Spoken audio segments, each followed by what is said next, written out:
नमस्ते मित्रांनो. हिंदी साहित्य दीप या युट्यूब चॅनलवर तुम्हा सर्वांचं खूप खूप स्वागत.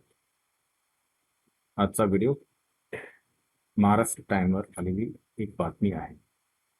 ही बातमी आहे प्रोफेसर रिक्वायरमेंट 2026 एकदाची भरती करा. ही बातमी आलेली आहे 19 मार्च 2026. पाहूया सविस्तर. तुम्ही नवीन असाल तर हिंदी साहित्य दीप या युट्यूब चॅनलला सबस्क्राईब करा. व्हिडिओ आवडला तर आपल्या मित्रांना पण पाठवा. प्रोफेसर रिक्वायरमेंट 2026 कायमस्वरूपी शिक्षक व प्राध्यापक नसल्याचा फटका विद्यार्थ्यांना आणि एकूणच राज्यातील उच्च शिक्षणाच्या गुणवत्तेवर होतो आहे.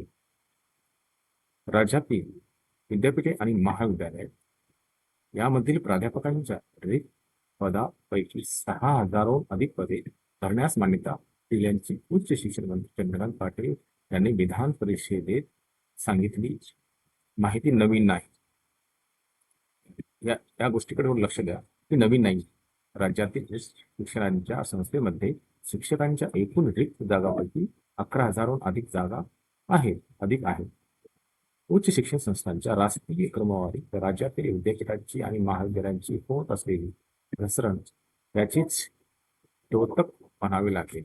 ही क्रमवारी जाहीर झाली की उच्च शिक्षणाच्या दूर अवस्थेची चर्चा सुरू होते आणि प्राध्यापकांच्या रिक्त जागा भरणार असल्याची घोषणा होते.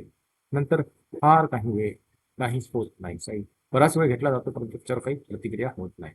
मात्र आता ही रिक्त पदे भरण्याची प्रक्रिया सुरू झाली आहे हे खरे. त्यांचा तपशील मंत्री महोदयांनी विधिमंडळात दिलेले आहे. परंतु परमनंटच्या जागा खूप कमी प्रमाणात येतात. विद्यापीठाच्या काही जागा आलेल्या आहेत. ते बी 40% जागा भरल्या गेलेल्या आहेत. राज्यात 1200हून अधिक अनुदानित महाविद्यालय असून त्यामधील शिक्षकांच्या रिक्त पदांची संख्या जवळजवळ 12,000 आहे. त्यापैकी 5,400 पदे भरली जातील. याशिवाय विद्यापीठातील प्राध्यापकांच्या रिक्त पदापैकी 700 पदे भरली जातील. ही प्रक्रिया कधी संपणार हे स्पष्ट नाही. तातडीने ती भरती जाण्याची शक्यता कमीच. कारण दीर्घकाळानंतर पदासाठी होत असल्याने पात्र उमेदवारांची संख्या मोठी असणार आहे. एका पदासाठी 100 उत्सुक असे प्रमाण असल्याचे सांगितले जाते.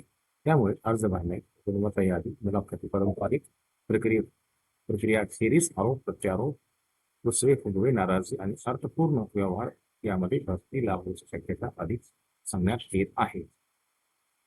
मुळात रिक्त पदांची संख्या इतकी वाढण्याला सरकार उच्च शिक्षणाकडे पाहण्याचा दृष्टिकोन कारणीभूत आहे.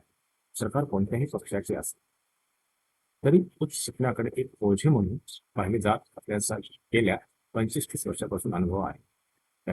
याच काळात देशात आणि राज्यात खाजगी शिक्षण संस्थांची भरभराट होत गेली.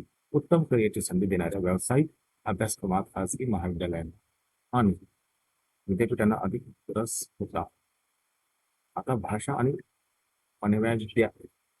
अनविद्या शाखेचे बिरबल आर्ट्स असे नामकरण करून ते अभ्यासक्रमही व्यावसायिक आणि शाखाप्रमाणे राबविले जात आहे. खाजगी संस्थांना असा विस्तार होऊ लागल्यावर सरकारने मंत्रिमंडळ सार्वजनिक विद्यापीठे नाके मोडू लागली आहे. या विद्यापीठासाठी आर्थिक तरतूद करताना कळकळ केली जाऊ लागली. परिणामी नवीन भरती जवळपास थांबून रिक्त पदे वाढतच गेली. ही बातमी आहे. सविस्तर ही खरंच भरली जात आहेत का या गोष्टीवर विचार व्हायला पाहिजे. व्हिडिओ आवडला तर आपल्या मित्रांना पण पाठवा. त्यांना समजून द्या आणि चांगली तयारी करण्यासाठी वाव मिळू द्या. कारण का जागा भरल्या जातील.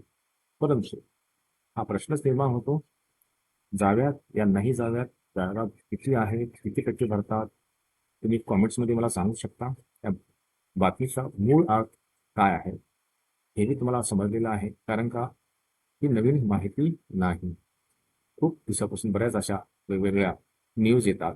वास्तविकता खूप वेगळी आहे. मित्रांनो, याकडे लक्ष देऊ नका. तुम्ही तुमचा अभ्यास असा सुरू ठेवा. खंड पडू देऊ नका. असेच मी नवीन व्हिडिओ आणि युट्यूब चॅनल अपलोड करत असतो. तुम्ही नवीन असाल तर हिंदी साहित्य दीप या युट्यूब चॅनल सबस्क्राईब करा. खूप खूप आभार.